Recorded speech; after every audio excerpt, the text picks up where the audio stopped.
Okay, this is the part 2 for the characteristics of chemical reactions. The third one is evolution of gas. As you can see in the previous example as well, there is a evolution of gas. जैसे अपने magnesium के जब आपने magnesium Raven को आपने burn किया था with oxygen and that reaction you can see that MgO बना था। उसके बाद हमने जब Zn को जिंक को HCl के साथ रिएक्ट करा तो वहाँ पर क्या हुई थी आपकी हाइड्रोजन गैस इवॉल्व हुई थी। और इधर हमने जब चेंज इन कलर देखा तो वहाँ पर सेकेंड ऑप्शन में जहाँ पर हमने रेड लेड ऑक्साइड को हीट किया तो क्या बना था बेटा, येलो कलर का लेड मोनोऑक्साइड बना था जहाँ पर ऑक्सीजन गैस इवॉल्व हुई थी। Okay, now evolution of gas का मतलब कि किसी भी गैस का निकलना, ठीक है। Some chemical reaction take place with the evolution of a gas. कुछ रिएक्शंस ऐसी होती हैं जो कैसे होती हैं, किस तरीके से होती है, वहाँ पर एक गैस इवॉल्व हो रही होती है, ठीक है ना। लाइक जैसे reaction between metal such as zinc magnesium और आयन और डाइल्यूट सल्फ्यूरिक एसिड, मतलब कि जिंक या मैग्नीशियम या फिर आयरन या फिर डाइल्यूट H2SO4 की आयरन की डाइल्यूट H2SO4 के साथ रिएक्शन कराओ या फिर तो क्या होगा आपका इट प्रोड्यूसेस हाइड्रोजन गैस। क्या होती है बेटा, हाइड्रोजन गैस, क्योंकि मेटल की जब इस एसिड के साथ रिएक्ट करते हो आप उसका सॉल्ट बनता है प्लस क्या होता है हाइड्रोजन गैस इवॉल्व होती है। इस तरीके से अब आगे जब हम मेटल नॉन मेटल पढ़ेंगे तो उनकी भी एसिड के साथ रिएक्शंस पढ़ेंगे, ठीक है। Now reaction between ion sulphide and dilute sulphuric acid.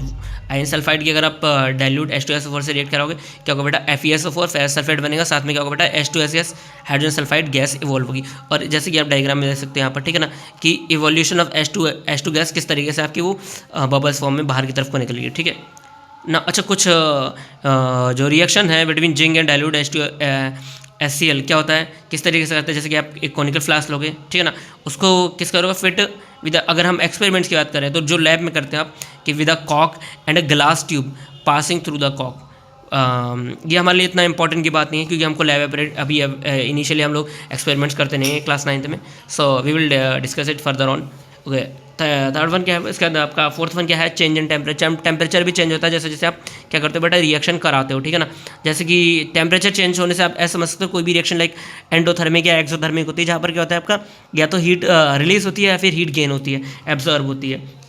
वहाँ पर आप बात करते हो टेम्परेचर के चेंज की। राइज और फॉल ऑफ टेम्परेचर का मतलब ये है कि टेम्परेचर का बढ़ना या फिर टेम्परेचर का कम होना। ओके, नाउ जैसे हमने बात करी एक्सोथर्मिक रिएक्शन की। एक्सोथर्मिक रिएक्शन जनरली क्या होती है, reaction which are accompanied by the evolution of heat, जिसमें हीट निकलती है या कह सकते हो रिलीज ऑफ हीट, ठीक है ना, नोन एज एक्सोथर्मिक रिएक्शन, ठीक है ना।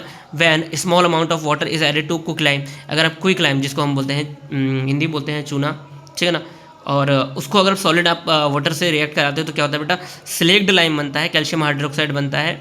और क्या होता है साथ में क्या होती है आपका, a large amount of heat is evolve and reaction mixture becomes hot. और जो भी रिएक्शन मिक्सचर बनता है वो कैसा हो जाता है बेटा, गर्म हो जाता है। और किसकी वजह से होता है, due to the formation of heat. Okay, endothermic reactions कैसी ऐसी रिएक्शंस होती हैं जहाँ पर रिएक्शंस विच आर अकम्पेन्ड, जो किस तरीके से होती हैं, कंप्लीट कर जाती हैं by the absorption of heat. किससे बेटा, हीट के एब्जॉर्प्शन से, जहाँ पर आपको एनर्जी प्रोवाइड करानी पड़ती है, known as endothermic reactions. Examples देख लोगे आप तो क्या होगा, जैसे like burning of limestone. Limestone क्या होता है आपका, जैसे कैल्शियम कार्बोनेट उसको बोलते हैं हम लाइमस्टोन के जनरल नेम भी आपको याद रखने पड़ेंगे।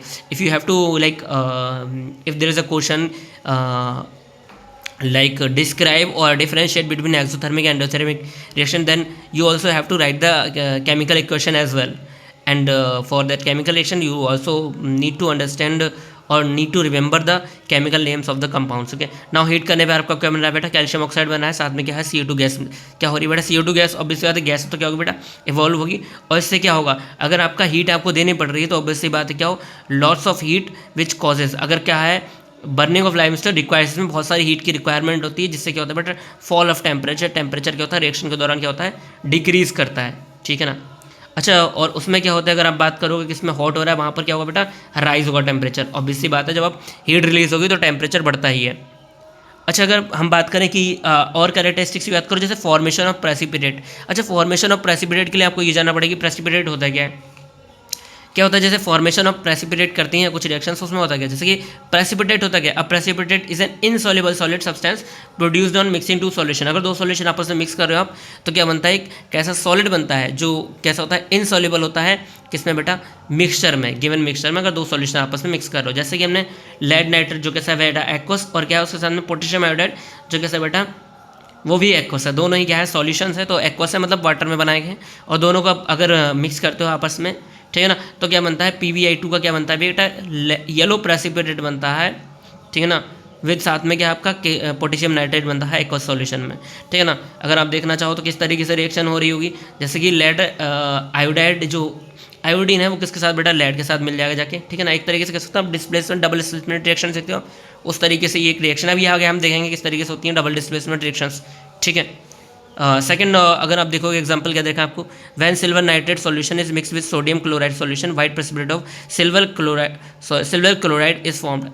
Silver nitrate is the formula is will be AgNO3, and for sodium chloride we know that it is the common salt, so the formula will be NaCl, and the compound will be formed, the product will be formed what, AgCl, which is silver chloride white precipitate, and NaNO3 which is sodium nitrate will be, that will be in aqueous solution, okay। aqueous state में रहेगा मतलब उसका water में ही solution रहेगा और ये insoluble salt बन जाएगा आपका। सॉल्ट कह सकते हो, सॉलिड कह सकते हो, कुछ भी कह सकते हो आप, ठीक है, क्योंकि अल्टीमेटली क्या होता है AgCl भी क्या होता है आपका सॉल्ट ही होता है।